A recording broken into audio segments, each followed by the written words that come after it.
que devemos fazer em tempos de perseguições, em tempos que vemos que parece aos olhos humanos que a esperança é findada, que a esperança está se acabando? O que devemos fazer?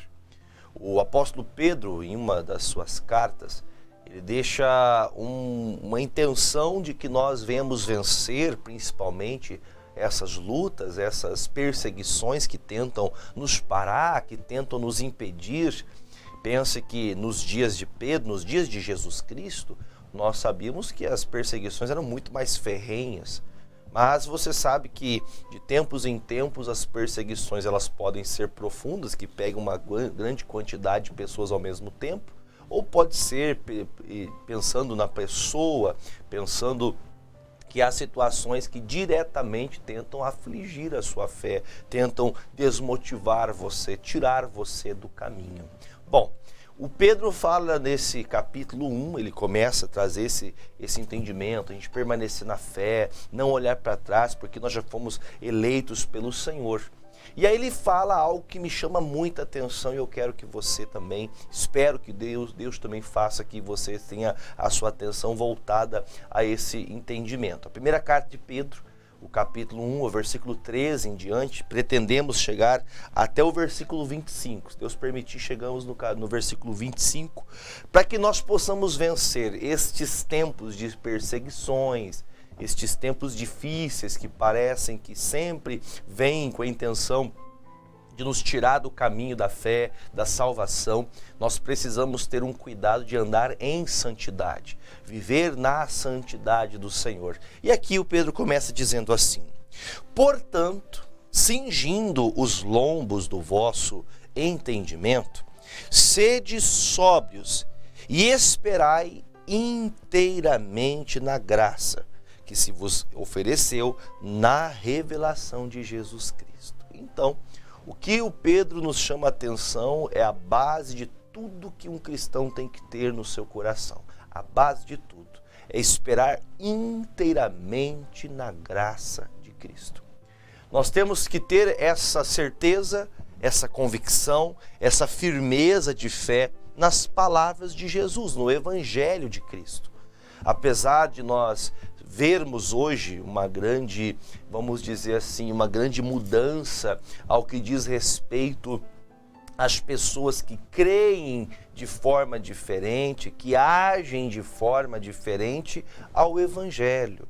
Nós vemos todo tipo de barbáries, nós vemos todo tipo de enganações. E você veja que o próprio Pedro, fala, sejam sóbrios, ou seja, preste atenção no que você está fazendo.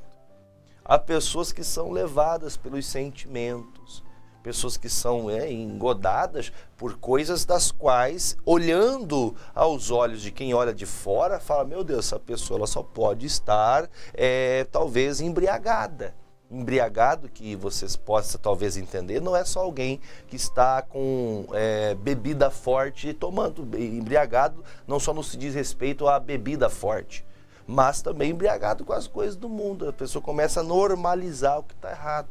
Ela começa a tirar aquilo que diz respeito do Evangelho e aplicar o que ela acha que é ou o que alguém está falando. Por isso ele fala, espere inteiramente na graça. Espere só de Deus.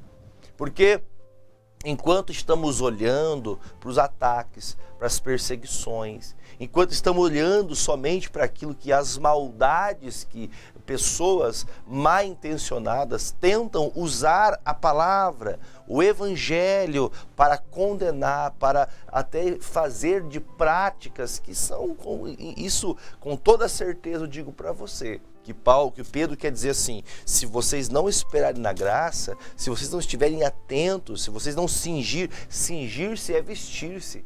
Vista-se daquilo que é sóbrio, vista-se daquilo que Jesus ensinou. Nós não precisamos acrescentar e nem tirar nada. Nós não precisamos mudar nada do que diz respeito ao Evangelho. Mas, infelizmente, dado ao tempo que vivemos, as pessoas são oportunistas e muitas vezes ensinam totalmente aquilo que é contra a palavra. E aí, então, formamos cristãos. formamos cristãos, entre aspas, fracos, frágeis, que não suportam uma luta, que não entendem que a perseguição, como disse Jesus, é mistério que aconteça. É natural que haja essa perseguição maligna para tentar nos afastar de Jesus, para tentar nos tirar da presença de Deus. É natural que o diabo queira, sim, se opor às coisas de Deus. É natural. Agora, sabendo que o diabo vai nos atacar, ele vai tentar de todos os meios fazer isso, eu tenho que me preparar com aquilo que vai me dar sustância na fé, que vai me fortalecer na fé, para que eu possa vencer estes obstáculos que no meio do caminho, da caminhada de fé, elas vão surgir. Por isso Pedro fala, olha, à medida que você vai conhecendo na revelação das coisas de Cristo, pelos evangelhos você conhece Jesus, você também diretamente, não é indireto, diretamente você vai também criando também uma força, uma robustez espiritual. Por isso que a santidade vai te fazer você se afastar do que é herege, vai te afastar de você do que é mentira, vai te afastar de você do que é errado. Por isso ele continua chamando. O que nós temos que fazer? Quando essa revelação de Jesus Cristo chegar até mim, eu tenho que ser uma pessoa como um filho obediente, não vos conformando com as concupiscências que antes havia em vossa ignorância. Mas, como é santo aquele que vos chamou, sede vós também santos em toda a vossa maneira de viver. Porquanto está escrito, sede santos porque eu sou santo. Então, a maneira de você vencer toda a ignorância, toda a maldade, todas essas perseguições em palavras, em ataques, em muitas situações, até mesmo por conta da religiosidade, a santidade vai te fazer vencer isso. A santidade de Deus. O que é viver em santidade, pastor? É você viver seguindo o Evangelho de Cristo, andando segundo o curso das palavras de Jesus, não andando segundo o curso do mundo. Porque o cuidado de algumas pessoas estão atribuídas, como o próprio Pedro fala. Nós não podemos estar aceitando, ou até mesmo a palavra que ele usa, conformado com as concupiscências. Concupiscências, o que é concupiscência, pastor? Concupiscências são desejos da carne. Desejos da carne que são desenfreados. O que é algo desenfreado? Que não se para. As pessoas, se você pode fazer uma leitura, você já também vai encontrar nos textos muitas pessoas dizendo assim. Você vai encontrar muitas pessoas dizendo, onde está Deus? O Salmo 115 fala isso pra gente. O nosso Deus, ele é o Todo-Poderoso, está no céu, no seu trono, na sua glória. Quantas pessoas não sabem dizer quem é o seu Deus? Porque elas estão achando que estão conformadas com o Deus que entregaram para você. Como assim, pastor? Verdade. Te entregaram para você um falso Deus e você crê nesse falso Deus e você ainda acha que está tudo certo. Não se conforme com aquilo que vem do homem. Não se conforme com os pecados que ainda engodam e fazem que você esteja atribuindo a sua vida a algo que parece ser de Deus, mas não é. Não esteja com essa sua vida, como a própria palavra fala, saia da ignorância. Tem pessoas que ela deixa essa ignorância do homem dominar. Por isso que ele fala, à medida que Cristo vai se revelando, você vai se tornando santo como o seu Deus é santo.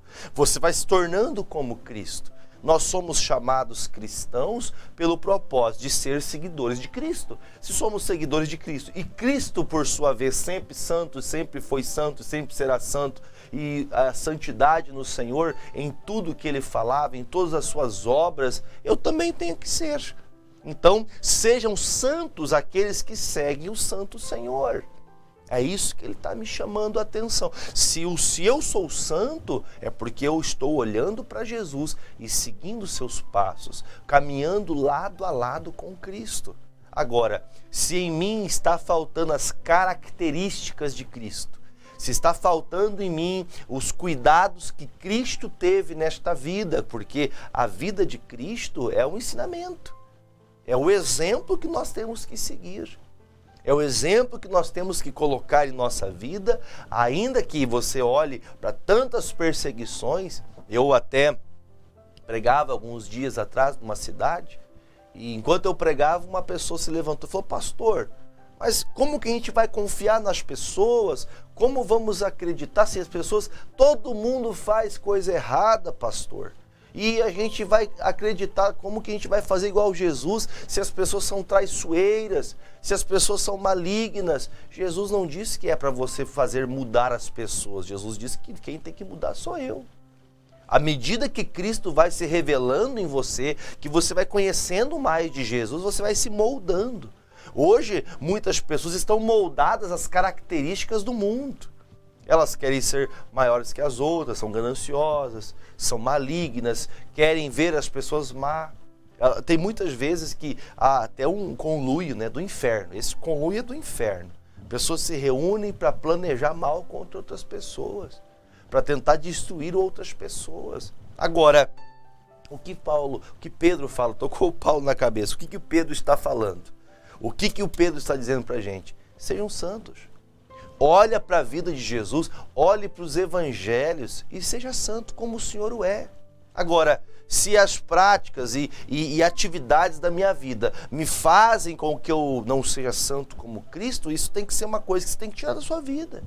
Ah, pastor, mas é que se eu não fizer isso, eu não consigo viver. Então, você ainda está conformado com o desejo da tua carne. A tua carne ainda domina você. Você não conseguiu entender qual que é o propósito de Cristo na sua vida. Aí Pedro continua falando, para a gente vencer isso, ele fala: e se invocais por Pai aquele que, sem acepção de pessoas, julga segundo a obra de cada um, andai em temor durante o tempo da vossa peregrinação. Nós estamos peregrinando nessa terra. Ninguém, como dizia os antigos, ninguém veio para semente nessa terra. Ninguém veio ser semente e vai ficar aqui o resto da eternidade. Não. Há até, inclusive, até pessoas que ensinam isso. Aqui, essa terra é o paraíso. Aqui é o lugar de santidade. Aqui é o lugar onde nós vivemos com Cristo, com Deus. Veja, leia as Escrituras. Não fique envolvido aos laços de pessoas mal intencionadas, usando de palavras até, palavras brandas, palavras suaves, tentando roubar de você a verdade. Por isso que Pedro chama atenção dizendo: tenham temor, porque esse Senhor, ele julga retamente. Ele não tem meias palavras. Ele não tem, por exemplo, alguém que vai dar um jeitinho brasileiro para que você entre na porta estreita. Não, não tem um jeitinho brasileiro. Por isso que ele fala, veja o versículo de número 17 de novo. E se invocais por Pai aquele que sem acepção de pessoas julga segundo a obra de cada um, andai em temor.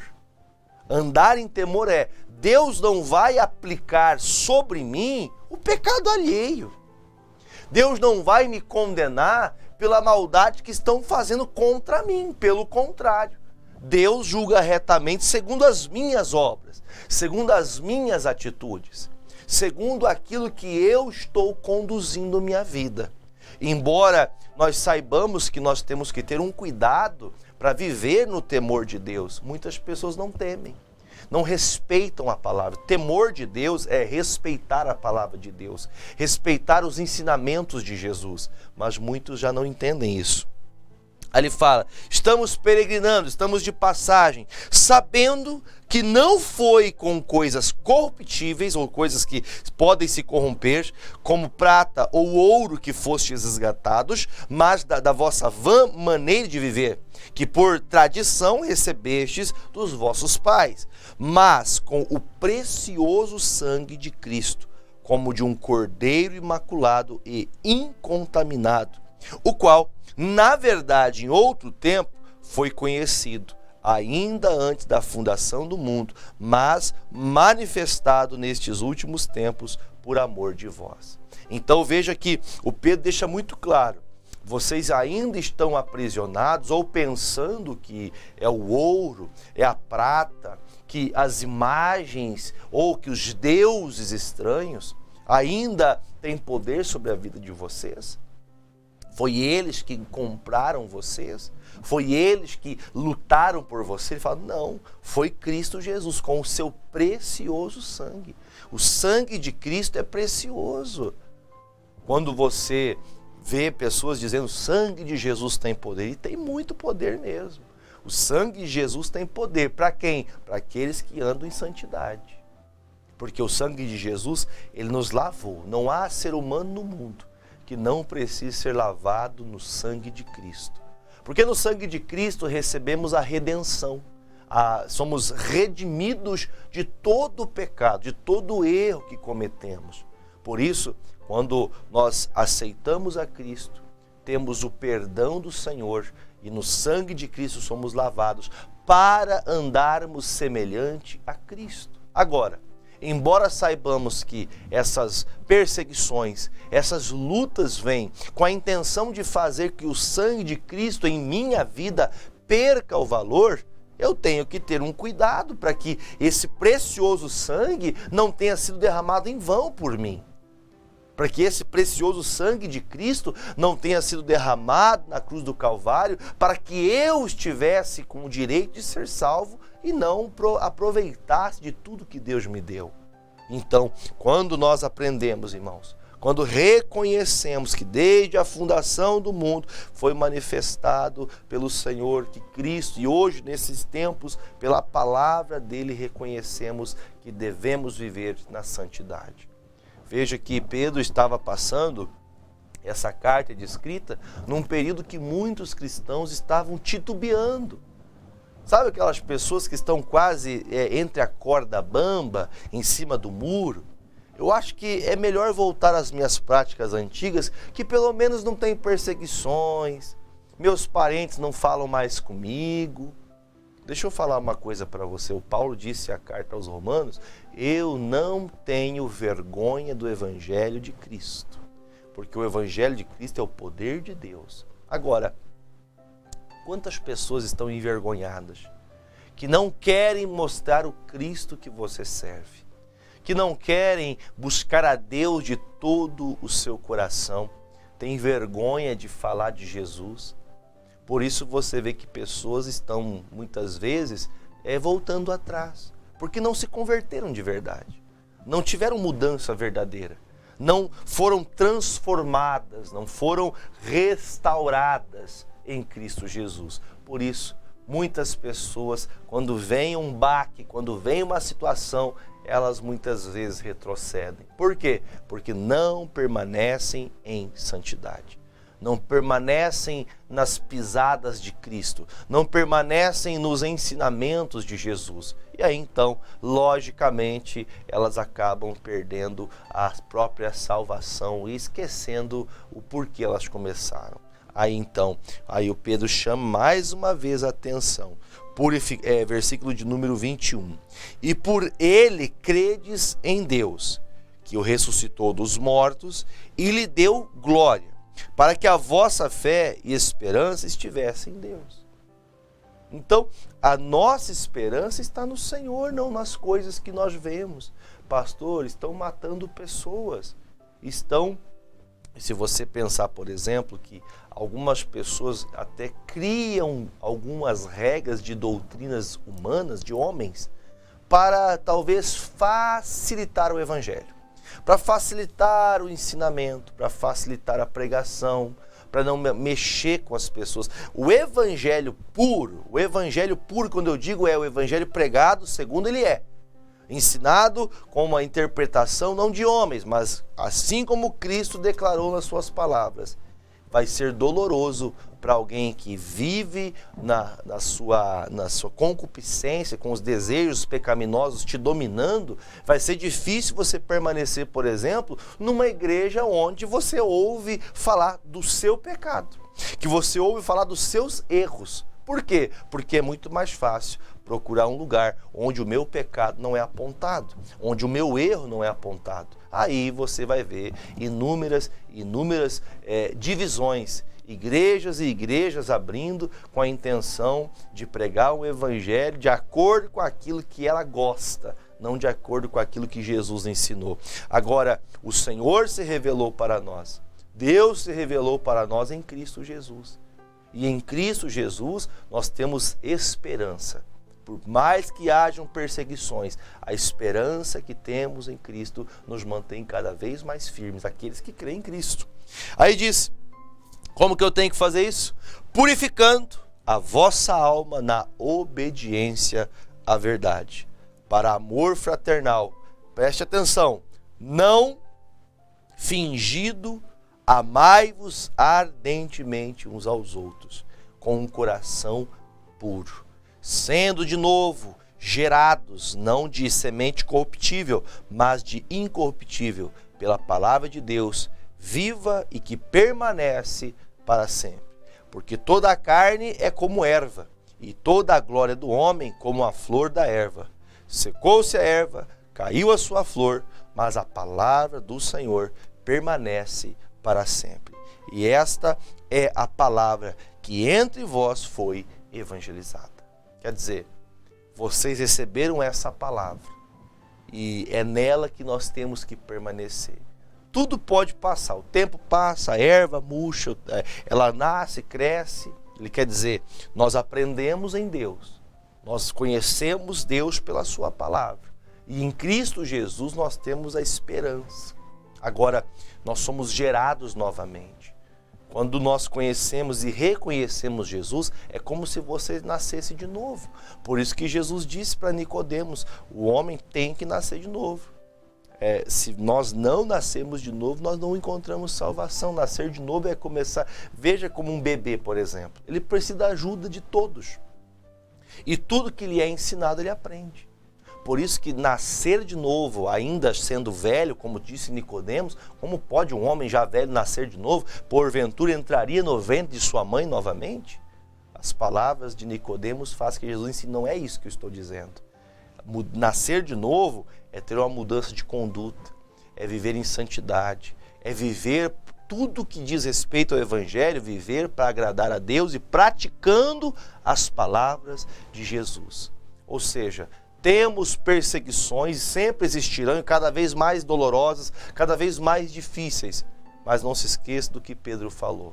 Lembre-se que você foi comprado por um sangue precioso, o sangue de Jesus Cristo.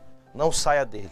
Permaneça em Jesus Cristo, porque o fim da sua fé trará a salvação para aqueles que confiaram piamente de todo o seu coração na palavra de Deus. Amém? Vamos orar?